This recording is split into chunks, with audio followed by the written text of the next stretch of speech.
Gubuk reot yang ada di Dusun 3 Desa Bandar Labuhan Kecamatan Tanjung Morawa Kabupaten Deli, Serdang mendadak viral di media sosial. Kondisi atap-atap yang sudah bolong dengan dinding tepas bambu yang sudah rapuh luput dari pantauan pemerintahan. Gubuk tersebut ternyata milik pasangan suami istri Ahmad Rajali, 56, dan Mariasih, 58. Ukuran gubuk itu sendiri berukuran kurang lebih sekitar 4 kali 6 meter. Di dalamnya terdapat tempat tidur papan dengan lapis kasur kapuk. Sementara di sampingnya terdapat lemari tua. Di bagian dalam ruangan terbentang spanduk besar bekas untuk pelapis agar terik matahari dan hujan tidak ke arah tempat tidur dan membasahinya. Ya, disinilah saya setiap hari tinggal, kalau malam pun di sini. Kalau rusak parahnya ini sudah mau setahun juga. Berangsur-angsur dia rusaknya dan sekaranglah parahnya.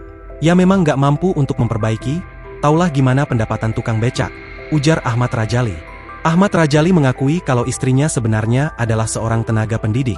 2 sekolah swasta yang ada di Tanjung Morawa menjadi tempat istrinya mengajar. Jabatan wakil kepala sekolah pun diakui diemban di salah satu sekolah oleh istrinya. Ahmad Rajali menceritakan sebelum menikah dengan istrinya Mariasih ia sudah pernah menikah dan memiliki 1 orang anak. Saat itu, Mariasih sendiri memiliki 2 orang anak. Awal-awal menikah mereka pun tinggal di kontrakan. Dijelaskannya rumah yang ia bangun pertama kali adalah gubuk yang ada di samping rumah yang viral ini. Karena memiliki 2 anak gadis kemudian dibangun gubuk lagi di sampingnya yang sekarang viral. Rumah kontrakan pada saat itu tetap mereka tempati karena tidak jauh dari lokasi. Ahmad mengakui pada saat ini istrinya sudah melenceng dalam menyampaikan keterangan.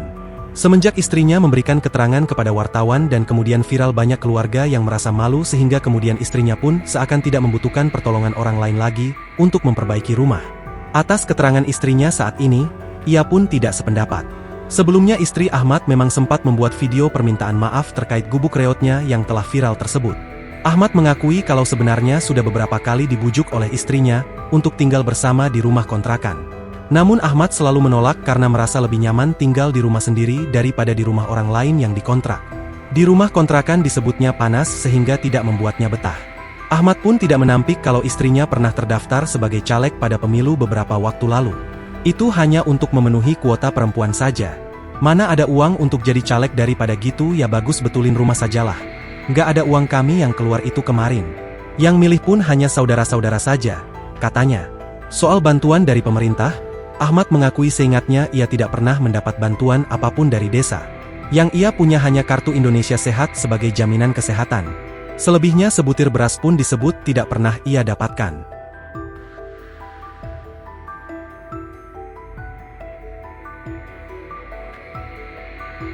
Download Tribun X sekarang, menghadirkan lokal menjadi Indonesia.